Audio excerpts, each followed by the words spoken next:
Welcome back to my channel guys, we are watching Ryan rocks. आपने मेरी पहले की वीडियोस को भी बहुत प्यार दिया, उसके लिए thank you so much.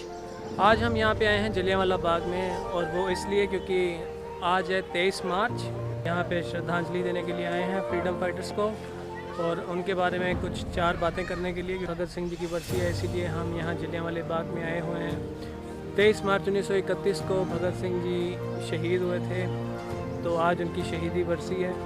Bhagat Singh ji का जन्म हुआ था लायलपुर गांव में, जो कि अब इस वक्त पाकिस्तान में है, और उनका जो पैतृक गांव है वो है खटखड़ कलां, जो कि यहीं पंजाब में ही है। और वो पहले गांधी जी के साथ आंदोलन में पार्ट लिया करते थे। भगत सिंह ने देखा कि अहिंसा के मार्ग के ऊपर चलने से कुछ नहीं होता, तो फिर उन्होंने गरम दल ज्वाइन किया। अंग्रेज़ों के जुल्मों का बदला मुंह तोड़ दिया उन्होंने, हथियारों के बल पर उन्होंने आज़ादी की लड़ाई लड़ी। जब भी हम भगत सिंह जी के बारे में बात करते हैं तो ज़्यादातर लोगों के दिमाग में आता है हथियार, लड़ाई, वायलेंस, लेकिन ऐसा नहीं है गाइस। वो किताबों के भी बहुत शौकीन थे, और वो सबसे ज़्यादा बुक्स रीड करना ज़्यादा पसंद करते थे। आज़ादी के लिए लड़ना कोई बुरी बात नहीं थी, और अंग्रेज़ों ने उस टाइम पे बहुत ज़्यादा अत्याचार भी किए थे इंडियंस के ऊपर। तो वही चीज़ें देखकर शहीद भगत सिंह ने आज़ादी के लिए गरम दल को ज्वाइन किया, रैदर दैन अहिंसा का रास्ता चुना। क्योंकि अहिंसा के ऊपर चलने से आज तक मेरे हिसाब से तो किसी का भी भला हुआ नहीं है, क्योंकि लातों के भूत कभी बातों से मानते नहीं हैं, और जो अंग्रेज़ थे वो लातों के भूत ज़्यादा थे। ये सारे जितने भी शहीद हुए हैं, शहीद भगत सिंह और फ्रीडम फाइटर्स जितने भी गरम दल के, इनकी वजह से अंग्रेज़ों के अंदर एक डर बैठ गया था। गाइस, जो आज़ादी है वो हमें भगत सिंह जी की और सुखदेव, राजगुरु, चंद्रशेखर आज़ाद ऐसे फ्रीडम फाइटर्स की वजह से मिली है, जिन्होंने अहिंसा का रास्ता ना चुनते हुए हिंसा का रास्ता चुना। क्योंकि गांधी जी अपनी अहिंसा के मार्ग पर चल रहे थे, लेकिन उससे कुछ फ़र्क पड़ने नहीं वाला था। जो डर भगत सिंह और उनके मेंबर्स ने फैलाया था अंग्रेज़ों के अंदर, वो गांधी जी नहीं फैला पाए थे। तो अहिंसा के मार्ग के ऊपर चल के तो आज़ादी मिली नहीं है। जब किसी शरीफ बंदे की तरह हाथ जोड़ के गांधी जी के सिद्धांतों पे चलकर एक थप्पड़ खाओगे तो दूसरा गाल आगे करोगे तो दूसरे गाल पे भी चाटा पड़ेगा। कोई एक थप्पड़ मारे तो हम उसके 10 मारो, ये है भगत सिंह के विचार। तो चलना हो तो भगत सिंह के विचारों पर चलना, रैदर देन गांधी जी की, क्योंकि आजकल का माहौल भगत सिंह के विचारों के साथ चलने वाला है, ना कि गांधी। भगत सिंह जी के विचार जो थे वो बहुत ही सॉलिड थे। उनके आर्टिकल्स जो थे उस टाइम की मैगजीन में छपा करते थे। गैस, भगत सिंह जी को अरेस्ट किया गया था जब वो असेंबली में अंग्रेज़ों की कॉन्फ्रेंस के बीच में जाकर उन्होंने बम फोड़ा था, ताकि पैरों को आवाज़ सुनाई देनी चाहिए कि देश अब आज़ादी मांगता है। और अपनी गिरफ्तारी दी, उन्होंने किसी को कुछ नहीं, कोई हार्म नहीं किया, क्योंकि वो चाहते थे कि अरेस्ट होने के बाद जब वो कोर्ट में पेशी होती है तो सारे न्यूज़पेपर वाले उनकी बातें लिखें और अखबारों के ज़रिए सारे दुनिया तक पहुँचाएँ। भगत सिंह की गिरफ्तारी के बाद अंग्रेज़ों ने उनको फांसी की सज़ा सुनाई, जिसकी वजह से सभी लोग जो थे वो गुस्से में आ चुके थे, गरम दल के लोग। वो उन्होंने कहा कि हम भगत सिंह जी को जेल से बाहर निकालने की पूरी कोशिश करेंगे। तो जेल के अंदर का खाना उनको बुरा लगा था, तो उन्होंने 125 दिनों तक अपनी भूख हड़ताल भी की थी, ताकि उनको भी अंग्रेज़ी कैदियों जैसे सारे का सारा खाना वगैरह मिलता रहे। और ये भूख हड़ताल बहुत लंबी चली थी, और उसके बाद अंग्रेज़ों को उनकी बातों के आगे अपने घुटने टेकने पड़े।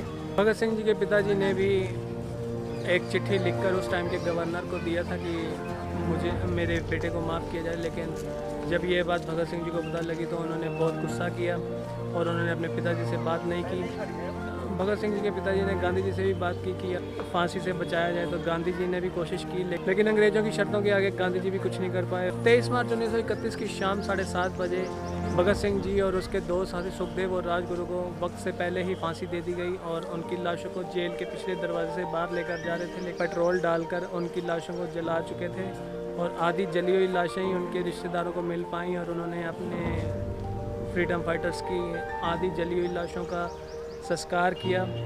तो आज हम यहाँ पे आए हैं जलियांवाला बाग में, अपनी तरफ से भी उनको श्रद्धांजलि देने, क्योंकि आज 92 ईयर्स हो चुके हैं इस बात को। और हमारे जैसे लोग जो आजकल की डेट में भगत सिंह की प्रोफाइल पिक्चर्स लगा लेते हैं, लेकिन उनके बारे में इतना कुछ जानते नहीं हैं, लेकिन भगत सिंह की प्रोफाइल पिक्चर लगा लेते हैं, गाड़ी के पीछे लिख देते हैं भगत सिंह की फ़ोटो लगा के। कि गाइस, जब भी हम कहीं जाते हैं, अमेरिका में, कनाडा में, लंदन में, ऑस्ट्रेलिया में, तो हमें वहाँ पर कौन मिलते हैं?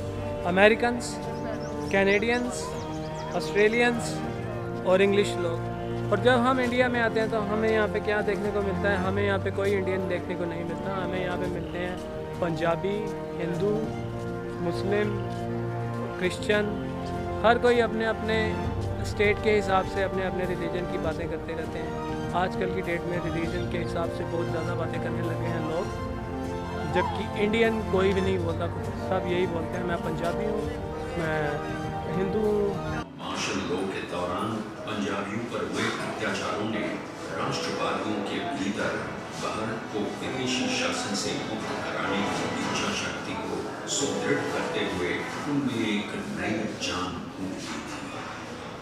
अंग्रेजों का भारतीय राष्ट्रवाद को अत्याचारों द्वारा कुचलने का सपना चूर चूर हो गया।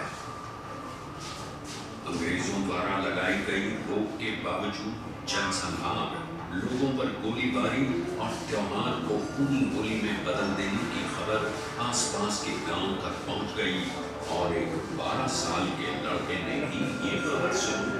आंखों में आंसू थे और दिल में गुस्से का तूफान, और वो खुद अपनी आंखों से देखना चाहता था अंग्रेजों के अत्याचारों को। जी हाँ, इस लड़के का नाम भगत सिंह था।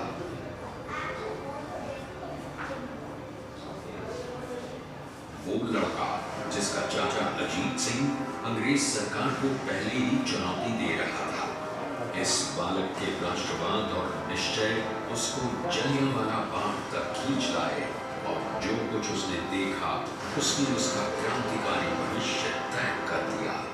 इसके साथ ही एक ऐसा क्रांतिकारी इस जनसंहार से पैदा हुआ जिससे अंग्रेज खौफ खाते रहे। किसे पता था कि ये लड़का एक दिन न केवल भारत को आजाद कराने के लिए क्रांतिकारियों की अगुवाई करेगा, बल्कि उसकी शहादत के बाद ही उसका नाम हर भारतीय की जबान पर होगा। भगत सिंह ने शुरू में गणेश संघ विद्यार्थी के संग काम किया, पर जल्द ही वो हिंदुस्तान रिपब्लिकन आर्मी के और फिर हिंदुस्तान सोशलिस्ट रिपब्लिकन आर्मी के सिपाही बन गए। उनके वीरता भरे कारनामों में से दिल्ली की केंद्रीय विधानसभा में बटुकेश्वर दत्त के साथ धुएं के बम फेंकना प्रमुख है। वो वहां से भाग भी सकते थे, लेकिन उन्होंने क्रांतिकारी नारे लगाते हुए खुद को गिरफ्तार करा दिया। वो असली बम नहीं फेंक सकते थे, उन्होंने साबित किया कि वो कातिल नहीं है और वो सही थे कि इस धमाके की गूंज लंदन तक सुनाई पड़ी। इनकलाब जिंदाबाद के नारों से लाहौर जेल गूंज उठी और पूरा देश, खासतौर पर नौजवान, उनके साथ हाथ खड़े हुए। इन नौजवानों पर राजद्रोह के विभिन्न मुकदमों सहित लाला लाजपत राय की मौत का बदला लेने के लिए की गई सॉन्डर्स की हत्या का मुकदमा भी चला। 23 मार्च 1931 को उसे चुपके से राजगुरु और सुखदेव के साथ फांसी दे दी गई।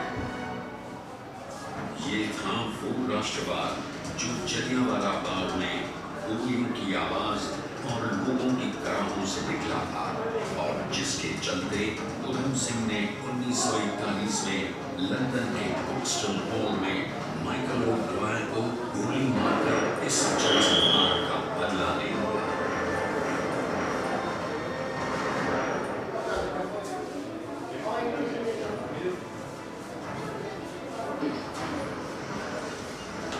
ये था आज का छोटा सा ब्लॉग। इस ब्लॉग में हमने फ्रीडम फाइटर्स को याद करने की कोशिश की, जिन्होंने हमें देश आज़ाद करा के दिया है, और हमें अपने देश की वैल्यूज़ को समझना चाहिए कि कितने लोगों ने अपनी जान की कुर्बानी दी होगी, और हमें उनका जो बलिदान है उसको कभी भूलना नहीं चाहिए। फ्रीडम फाइटर हो तो भगत सिंह जैसा हो। इनकलाब जिंदाबाद। अगर आपको ये वीडियो अच्छी लगी तो वीडियो को लाइक करना, शेयर करना, चैनल को सब्सक्राइब करना। Thank you so much for watching.